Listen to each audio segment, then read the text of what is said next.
Assalamualaikum warahmatullahi wabarakatuh.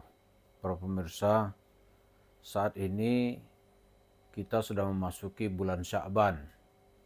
Lalu apa hubungannya bulan Sya'ban dengan Yusuf Mansur?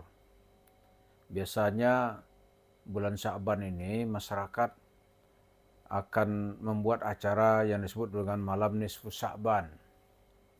Yaitu biasa ya, pertengahan bulan Sya'ban sebelum memasuki bulan Ramadan.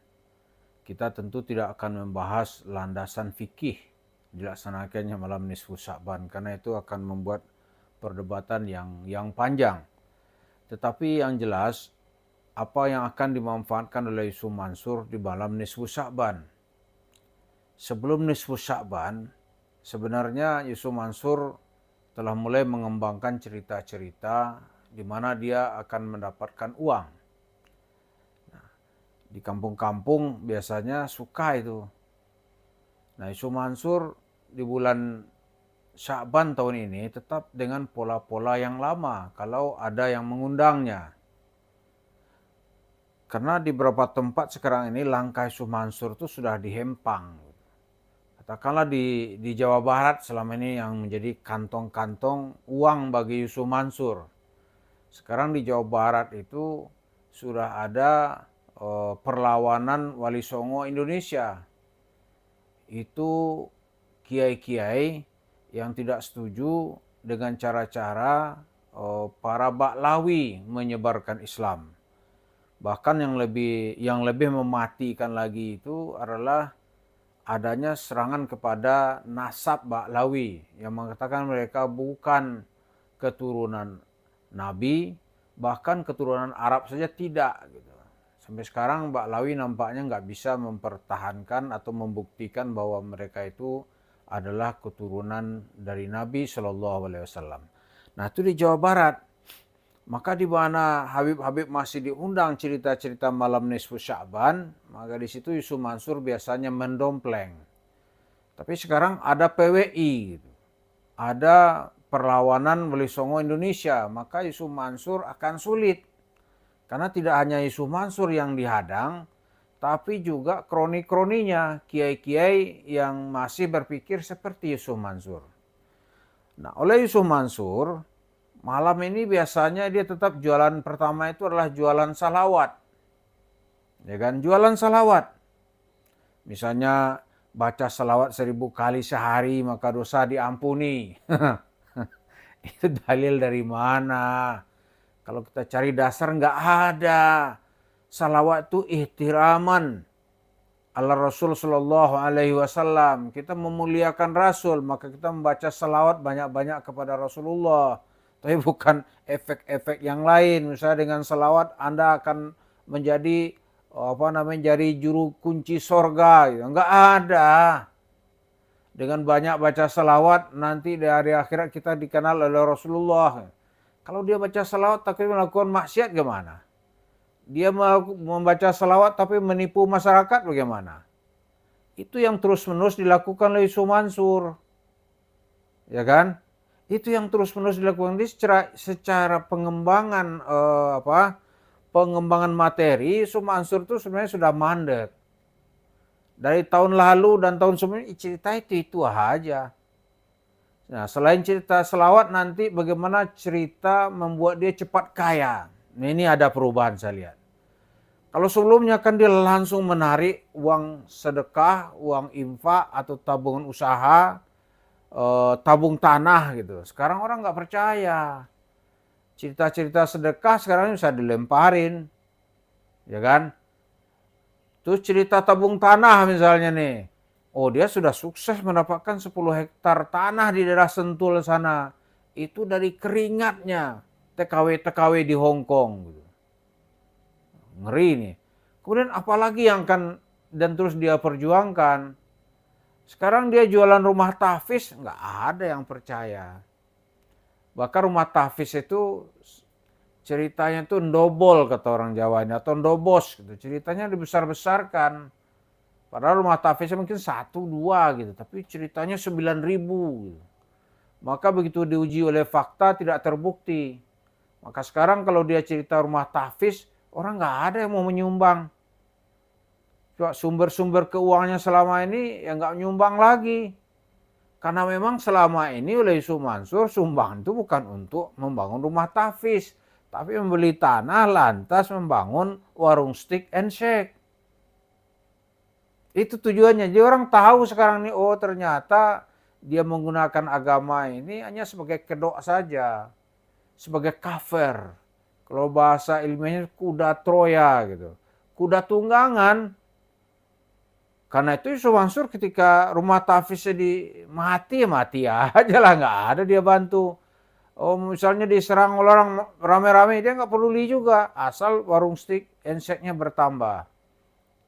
Tapi dia mengandalkan rumah tahfiz, sekarang ini orang nggak ada. Artinya proposalnya dari rumah tahfiz itu nggak laku.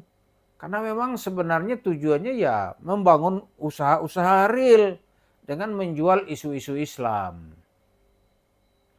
Lalu apa sekarang yang terus dan akan dikembangkan? Ya, sekarang ini ada modelnya dia meniru cara jualan para habib.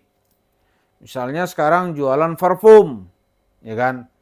Oh ini parfum sudah diru'yah. Gitu.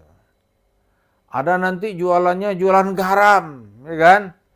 Ini saya sedang meneliti, ini ada nggak cerita garam ru'yah yang bertebaran sekarang ini, ada korelasi nggak dengan Yusuf Mansur? Karena ada juga yang mengkritik itu sebuah cara mendapatkan uang dengan menjual jualan agama. Kenapa? Garam itu sekilo kan cuma 5.000 di pasaran. Begitu di cover dikasih stempel ru'yah gitu. Harganya bisa 150.000. Coba pemirsa bilang, ada nggak pengaruhnya nanti garam di ru'yah atau dengan garam biasa gitu. Yang jelas garam itu asin. Tapi kalau pemirsa beli nanti setelah garam itu di ru'yah dia jadi manis misalnya nih. Seperti gula. Gula 18.000 sekilo ini cuman, ini mahal juga kan 150.000. Ada perubahan nggak gitu? Kalau enggak ya nggak ada manfaatnya. Karena itu benda materi gitu. Ini kita sedang teliti nih, ada nggak hubungan ini? Tapi kalau cerita-cerita kayak tadi itu, ada jualan parfum, wah itu besar kemungkinan. Gitu. Jadi sekarang ini Sumanso mengembangkan dengan bisnisnya lebih real. Gitu. Kenapa? Karena jual-jualan dalil sekarang ini sudah sulit untuk diterima oleh pemirsanya. Setelah jualan parfum misalnya ini, mungkin nanti jualan sabun misalnya. Kita tunggu ini ada nggak jualan sabun. Karena segala sesuatu yang bisa mendatangkan uang pasti akan dijalankan Yusuf Mansur. Karena itu hanya tinggal pembuktian gitu. Nah yang bisa dibuktikan sekarang ini jualan kuburan. Yang biasa menjelang puasa coba kita akan mengikuti nih bagaimana orang datang ke kuburan yang sudah disediakan oleh Yusuf Mansur. Itu kawan-kawan kita sudah siap melaksanakan fungsinya seperti yang kita sebut sebelumnya itu sipil intelijen, intelijen sipil. Jadi orang kan memberikan laporan. Nah, berita-berita yang kita buat konten ini kan sebagian berdasarkan laporan dari teman-teman itu. Jadi mereka akan melakukan ya misalnya jualan kuburan. Ya, jualan kuburan tentulah yang paling utama dijual tuh Syekh Ali Jaber. Sudah itu ibunya Yusuf Mansur. Kemudian ada tokoh siapalah tidak dikenal katanya. Yusuf Mansur dia tidak dikenal di bumi tapi dikenal di langit. Dia berdoa ketika hidup maupun setelah mati. Ini kalau orang pakai nalar itu nggak mungkin orang mau beli. Nggak ada orang mati bisa berdoa. Nggak ada. Di dalam kubur nggak ada mayat bisa berdoa. Apalagi mayatnya keluar gitu nggak ada. Mayat misalnya keluar lantas dia, oi ente dikasih duit semuanya, itu nggak akan ada. Bohong itu. Jadi sekarang ini ya menjelang malam nisfu Sa'ban kita ingin menyampaikan bahwa sebagian besar proposal Yusuf Mansur itu sudah nggak dipercaya orang. Dia susah sekarang ini meng-create uang dari cerita-cerita kurafatnya. Susah dia. Walaupun sebenarnya Yusuf Mansur membutuhkan uang segar. Cash money gitu. Kenapa?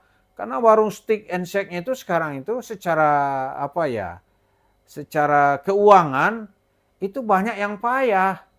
Kenapa? Ya banyak yang sepi. Walaupun di beberapa tempat-tempat penting ya masih ramai, tapi banyak tempat sepi sekali. 2 minggu lalu ya saya berjalan ke Cirebon gitu. Sepi warung-warungnya, sepi. Jadi sekarang ini Yusuf Mansur tetap akan mencari uang dari cerita-cerita khurafat atau cerita-cerita yang ditawarkan ke masyarakat. Nah, kendalanya sekarang ini masyarakatnya itu sudah pintar, itu problemnya. Karena informasi terbuka, orang ada bandingan gitu. Jadi Yusuf Mansur ya secara apa namanya produk gitu, produknya itu sudah nggak ada produk baru yang dia jual. Cerita-cerita agamanya nggak ada yang baru. Karena itu ya ada orang bercerita itu seorang yang bergerak di bidang finance gitu. Saya pernah nawarkan pakai dana Yusuf Mansur aja. Dia bilang Yusuf Mansur itu ntar lagi bangkrut. Kenapa? Karena uang masuknya mulai terbatas, kecuali dari warung stiknya kan. Dari uang-uang sedekah, uang ceramah sudah susah dia uang cash sekarang ini. Sementara pengeluarannya tetap banyak gitu. Tapi itu kan memang membutuhkan waktu yang lama juga karena Sumanto sudah terlanjur membangun kerajaan duit yang besar gitu. Tapi nggak apa-apa, kita akan berteriak terus atau membuka kepada masyarakat supaya jangan mau lagi ditipu oleh tokoh-tokoh yang berjubah agama. Sebenarnya tujuannya adalah melakukan kekayaan untuk dirinya sendiri dan keluarganya. Itulah sekarang yang sedang dipimpin oleh Yusuf Mansur dan gerombolannya. Dan warung stik sebentar lagi juga akan selesai. Terima kasih. Assalamualaikum warahmatullahi wabarakatuh.